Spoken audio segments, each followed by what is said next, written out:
여러분 안녕하십니까? 여수 MBC 뉴스투데이입니다. 설 연휴가 지나고 지방선거가 100여일 앞으로 다가오면서 초대 통합특별시장을 노리는 입지자들의 표심 잡기 행보가 더욱 속도를 내고 있습니다. 경선 룰은 여전히 안개 속이지만 후보자 면접과 특별법 통과를 앞둔 상황이라 민주당 주자들은 일단 차별화된 공약 발굴과 인지도 높이기에 주력하는 분위기입니다. 문영철 기자입니다. 설 연휴가 끝나자마자 곧바로 기자회견을 연 민영배 국회의원. 전남과 광주에 권역별 경제 산업 전략을 제시한 민 의원은 동부권에 반도체와 2차 전지, 우주 산업 등을 총괄하는 신산업수도 개발청 설치 등을 약속하며 표심 잡기에 열을 올렸습니다. 특화 전략의 컨트롤 타워 역할을 할 권역별 공공기관을 설립하여 초광역 경제권을 완성하겠습니다. 국회 행정안전위원장을 맡고 있는 신정훈 의원은 행정통합에 가장 민감한 주제인 주청사 문제를 꺼내들었습니다. 주청사 결정을 미룰 일이 아니라고 강조한 신 의원은 공론화 기구 구성을 제안하며 다른 후보들과 차별화를 뒀습니다. 미래의 불확실성을 줄이기 위해 모두가 함께할 수 있는 법안과 과정을 설치해야 된다고 생각합니다. 초대 통합특별시장을 노리고 있는 입지자들은 지난 설 연휴 상대적으로 인지도가 낮은 지역을 집중적으로 파고들었습니다. 김영록 전남지사는 여수와 순천 지역 전통시장을 찾아 현장 간담회에 나섰고 주철현 의원도 광양 중마시장을 방문하는 등 지역구를 넘어서는 행보를 이어갔습니다. 지방선거 압승을 노리고 있는 민주당은 오는 23일과 24일 광역단체장 후보자 면접을 진행하고 이르면 다음 달 초부터는 예비 경선에 들어갈 것으로 보입니다.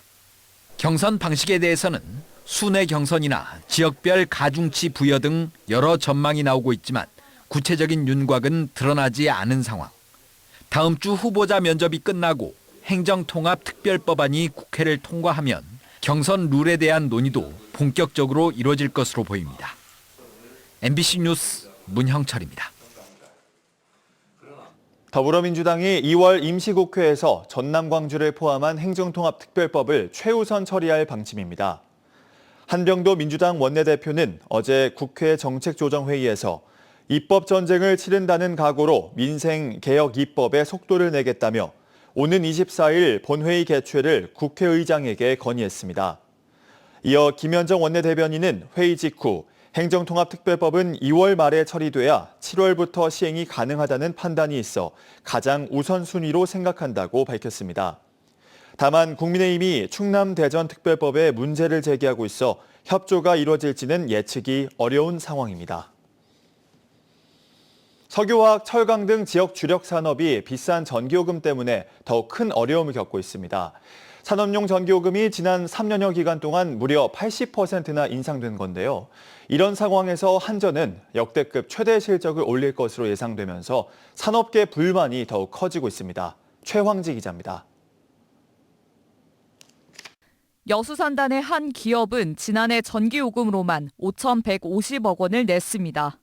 지난 2022년과 비교하면 1,200여억 원이 늘었는데 오히려 전기 사용량은 6억 킬로와트시가 줄었습니다. 해당 기업은 에너지 절감 노력에도 불구하고 산업용 전기요금이 올라 부담도 커지고 있다고 말했습니다. 지난 2024년 산업용 전기요금이 10%가 오르고 여수 산단의 전기요금도 처음으로 그해 2조 원을 넘어섰습니다. 석유화학이 중국과의 원가 경쟁력에서 밀리고 있는데 전기요금 인상까지 더해지자 기업들의 체감 위기는 더 커지고 있습니다. 중국발 저가 철강 공세로 어려움을 겪는 포스코 광양제철소 역시 오는 6월 전기로 가동에 따른 전기요금 부담을 가장 우려하고 있습니다. 이런 상황에서 한국전력은 15조 원의 역대 최대 실적을 예고했습니다. 산업계에선 한전이 발전사로부터 전기를 103원에 사들이면서 기업엔 182원으로 판매하고 있다며 과도한 마진 구조를 지적합니다. 기업들한테 180원에 판다는 것은 말이 되지 않는다. 이런 부분들이 개선되지 않으면 우리 기업들 있잖아요. 글로벌 특히 중국 기업들하고 어떻게 경쟁해서 이겨내겠어요. 이런 가운데 정부는 전력 자급률이 높은 지역에 산업용 전기요금을 차등 적용하는 방안을 검토하고 있습니다. 하지만 수도권, 비수도권, 제주 등 3개 권역으로만 나누는 방안이 유력해 전력 자급률 213%에 이르는 전남이 실질적인 혜택을 받을 수 있을지 보다 구체적인 대책 마련이 요구됩니다. MBC 뉴스 최영수입니다.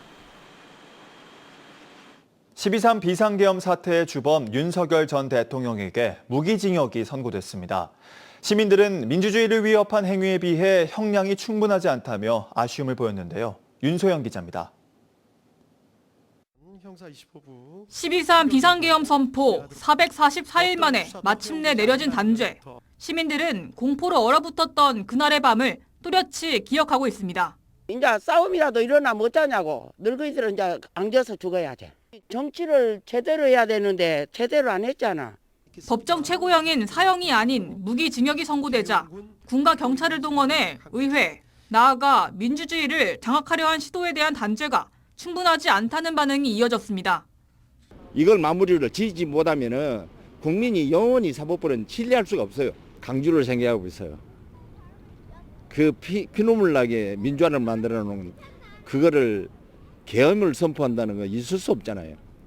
그 윤석열은 무조건 사형을 선고를 해야만이.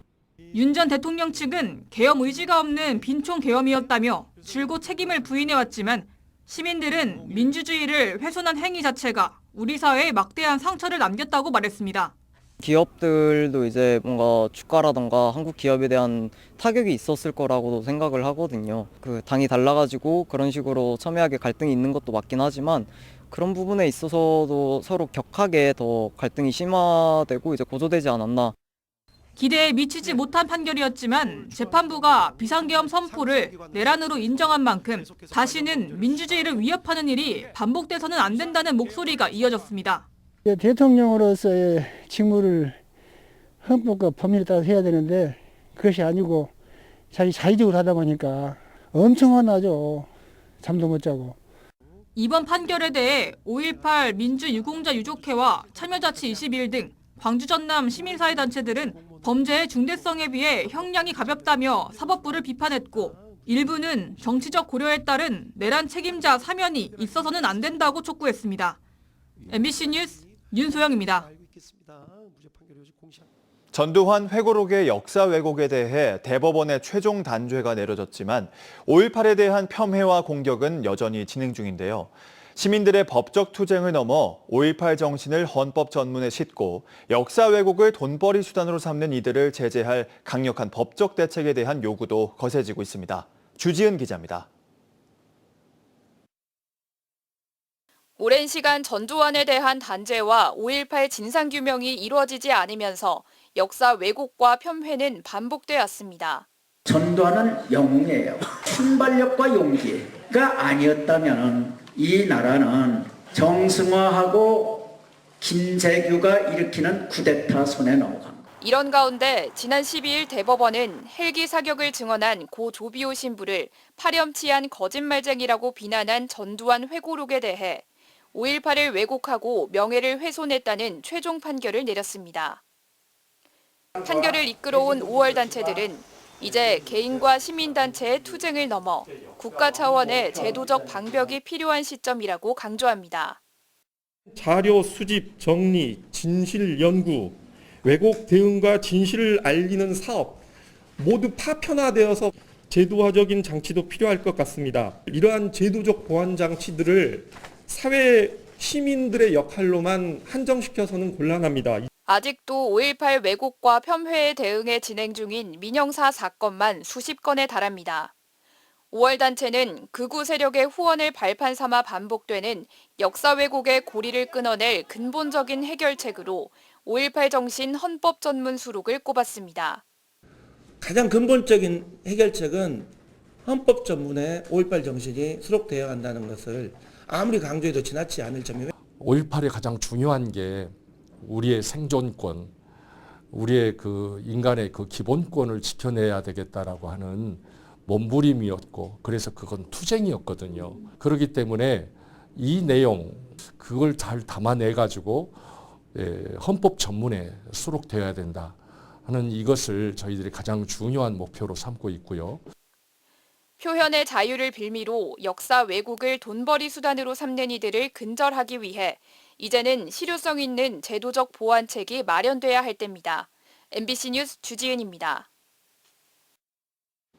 구례군 용방면의 한 유경오리 농장에서 H5형 조류인플루엔자 항원이 검출됐습니다.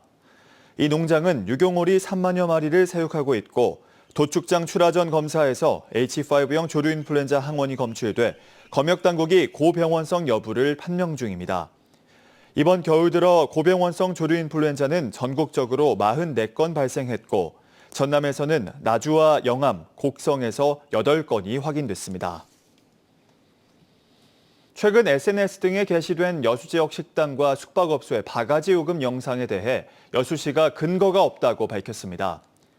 여수시는 구체적인 업소명과 발생 일시, 영수증 등 객관적인 자료가 영상에 포함되지 않았고 관련된 민원이나 소비자 피해 신고도 없었다고 설명했습니다.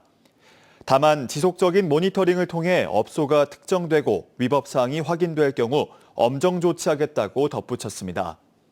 한편 최근 SNS 등 온라인 플랫폼에는 여수 지역 식당과 숙박업소가 부당한 요금을 받았다는 내용의 영상이 게시됐습니다. 국립생태원이 다음 달부터 순천 조계산 장박골 습지와 광양 합강 습지에 대한 정밀조사에 나섭니다.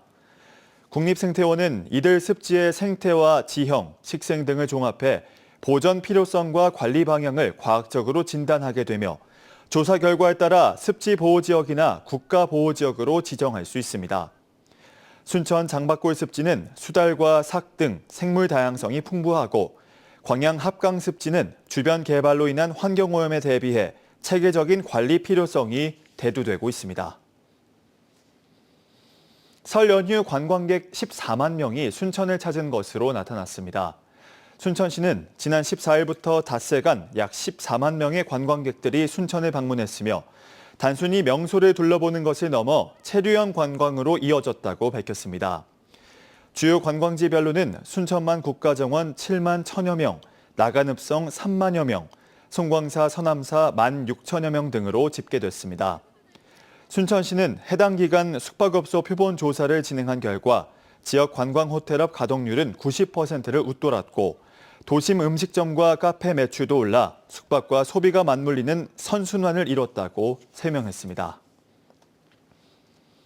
국립순천대학교가 교육부와 한국연구재단이 주관하는 교육국제화 역량 인증을 받았습니다.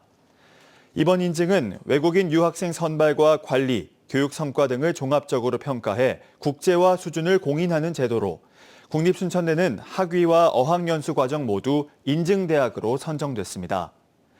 또 앞으로 4년간 정부 초청 장학생 수학대학 선정, 유학생 비자 발급 절차 간소화, 해외 한국 유학 박람회 참여 우대 등 다양한 혜택을 받을 수 있습니다.